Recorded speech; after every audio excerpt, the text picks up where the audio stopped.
I was once told that walking through a doorway could cause someone to forget even the most precious memories they had.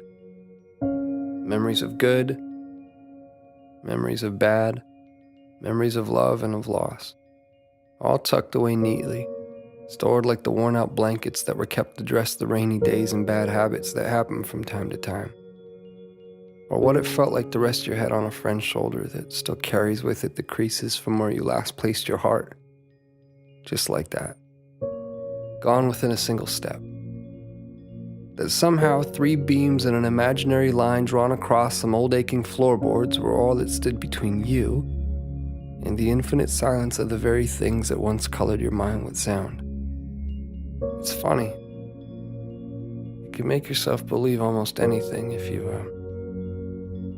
think about it for long enough. Was that you? Was that you? I was once told that the love I felt beating inside my chest was nothing more than my mind playing an unfair trick on my heart. And like a pair of dice dancing along the uneven pavement, their fate, much like yours or mine, had already been decided. That even the cracks that drew their faults between 2 opposing sides could not escape a fate that was always destined to be sealed. To think that someone could actually believe that the swelling tides of my heart were no more than an anxious highway of ins and outs anchoring my imagination to the castles I've been building in the sky. Well, maybe they are the crazy ones. Then again, I have been known to misplace my hope in the way things fall.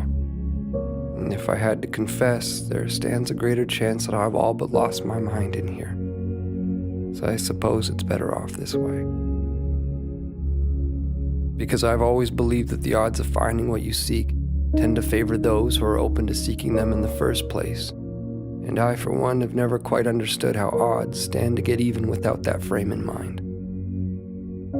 To be clear, I've seen a million faces.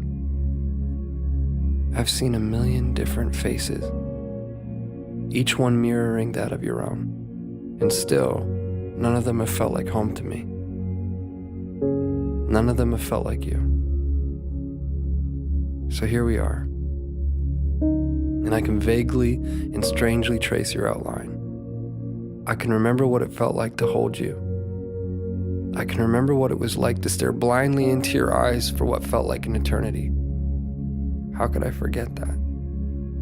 I could never forget that. I could never forget you.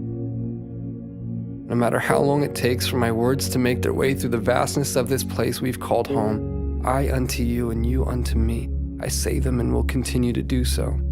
Day after day, night after night, never knowing if you'll actually hear them. There's no place for time here. Just overlapping moments where I thought I'd found you, where I thought I heard the sound of your breath, where I felt your heart as it waited patiently for mine, retracing the steps that we left in the life before last, before our eyes closed, before the great divide, before a doorway stood between you and me. As it stands, I found myself in that doorway again, with both feet in and your heart on my sleeve. But I can't bring myself to walk through this time. Not yet, at least.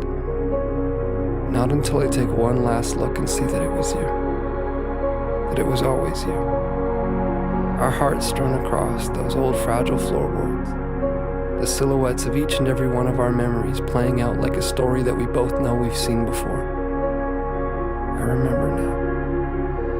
This was where I first found you. And beyond those closed doors, I will find you again. My love. I will find you again.